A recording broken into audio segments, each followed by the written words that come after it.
In this quick tutorial, we will be able to describe the two types of discontinuity.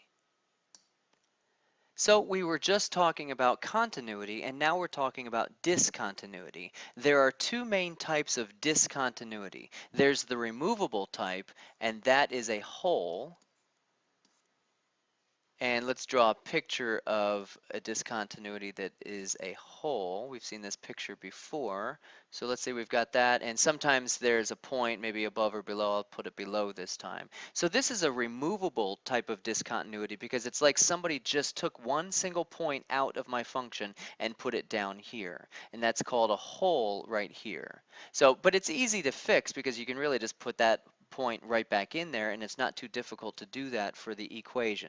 So that's a removable one because it's easy to deal with. Non-removable discontinuities are a little bit tougher to deal with. We've got the jump, and the jump discontinuity looks something like this. Let's say we've got a piece of a function here, and then we literally jump away from that and do something else. This is a piecewise function, and you can see that we've jumped down to get to the other piece. This is a little bit more difficult to deal with this discontinuity because we would have to add to this entire part of the function something that would let the whole thing shift all the way up to join here to become continuous. So a jump discontinuity is a little bit tougher. The limit does not exist. That's why it's breaking the rule for discontinuity or for continuity, because the limit does not exist here. The function exists, here it is, but the left-sided and right-sided limits are not the same thing.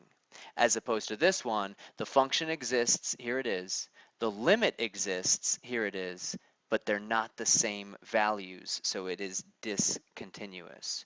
The other type of non-removable discontinuity is an asymptote. And we've graphed plenty of functions with asymptotes, so let's just draw a picture of this one.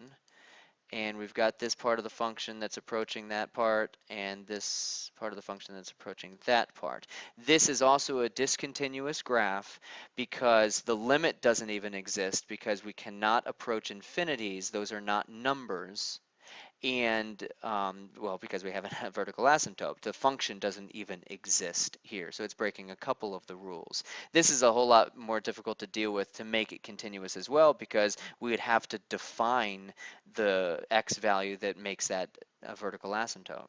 So we've got these three types of discontinuity, one removable and two non-removable. Let's go back to the last two examples that we had done in a previous tutorial, and let's see what's going on here. This example, this is an example of a hole. I'll just put hole right here. That's one of the removable types of discontinuity. Remember, it was pretty easy to make this a continuous graph. All we would have to do is include the value of 1 in either one of these statements. So that's why it's removable. This one, though we don't see the picture of it, we know that the left side is 4 and that the right side is 6. So this must be a jump discontinuity because we're jumping from 4 to 6. So those are the two types of discontinuity. Thanks for watching this tutorial. All right. Bye-bye.